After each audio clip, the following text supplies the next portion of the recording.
Assalamualaikum warahmatullahi wabarakatuh. Welcome back to my channel.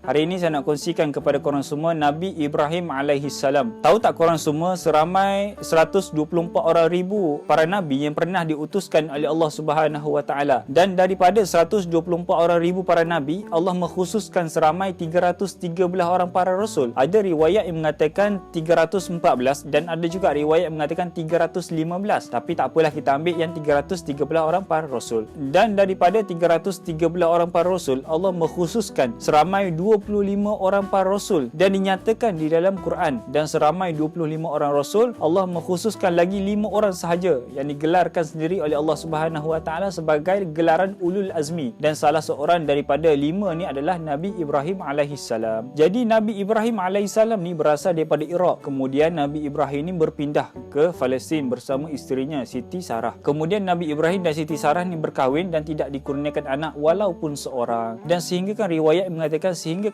usia Nabi Ibrahim lanjut ataupun usia Nabi Ibrahim sangat-sangat tua, tetap tidak diberikan anak oleh Allah Subhanahu wa taala. Jadi bila Nabi Ibrahim dan Siti Sarah ni pada suatu hari pergi ke suatu tempat, ada riwayat yang mengatakan tempat ni bernama Mesir, bertemu dengan Raja Mesir pada ketika itu. Jadi Raja Mesir pada ketika itu menghadiahkan kepada Nabi Ibrahim dan Siti Sarah seorang hamba dalam kalangan wanita, dalam kalangan perempuan, seorang yang bernama Hajar. Kemudian diringkaskan cerita, bila Siti Sarah ni dia tak boleh nak beri zuriat kepada Nabi Ibrahim alaihissalam dan melihat perwatakan Siti Hajar dengan sangat baik, dengan sangat solehah, maka Siti Sarah meminta kepada suaminya Nabi Ibrahim alaihissalam untuk mengawini Siti Hajar. Dan bila mereka ni dah berkahwin dan dalam jangka masa yang sangat singkat, ada riwayat mengatakan selepas 1 tahun perkahwinan, mereka ni dikurniakan seorang anak lelaki yang bernama Nabi Ismail alaihissalam. Dikurniakan anak, dan anak tu adalah seorang Nabi juga ketika usia Nabi Ibrahim 80 tahun. Dan diringkaskan cerita, bila Siti Hajar ni dah melahirkan Nabi Ismail dan mereka ni dah ada anak, maka Allah Subhanahu wa taala menguji Nabi Ibrahim alaihissalam sekali lagi dengan menyuruh Nabi Ibrahim membawa isterinya Siti Hajar dan anaknya yang masih bayi iaitu Nabi Ismail alaihissalam keluar daripada kawasan Palestin ke suatu tempat yang tidak diberitahu oleh Allah Subhanahu wa taala. Maka bila mereka ni berjalan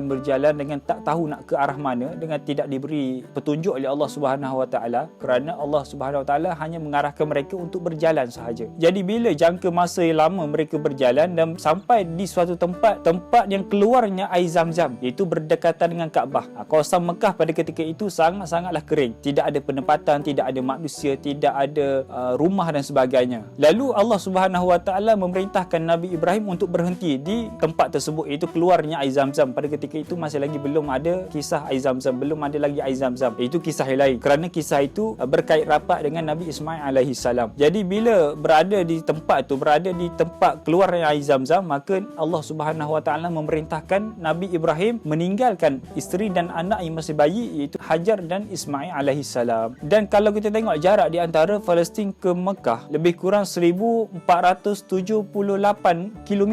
Punyalah jauh di antara Palestin ke Mekah. Tetapi Nabi Ibrahim tak naik kereta.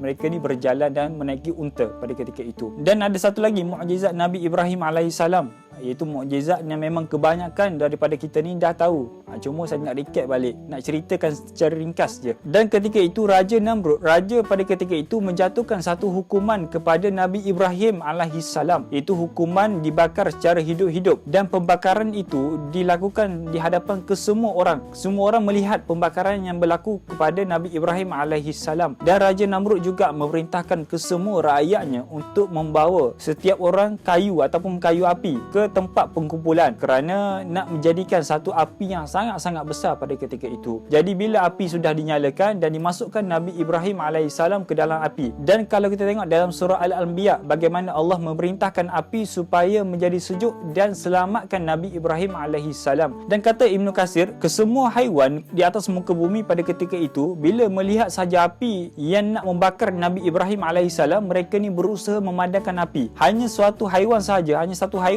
tidak berusaha nak memadamkan api, iaitu cicak. Kerana cicak pada ketika itu berusaha meniupkan api tersebut. Jadi bila sahaja api terpadam dan sehinggakan kayu menjadi abu, mereka mendapati Nabi Ibrahim keluar dengan selamat dan tidak memberi kesan langsung api kepada Nabi Ibrahim alaihissalam.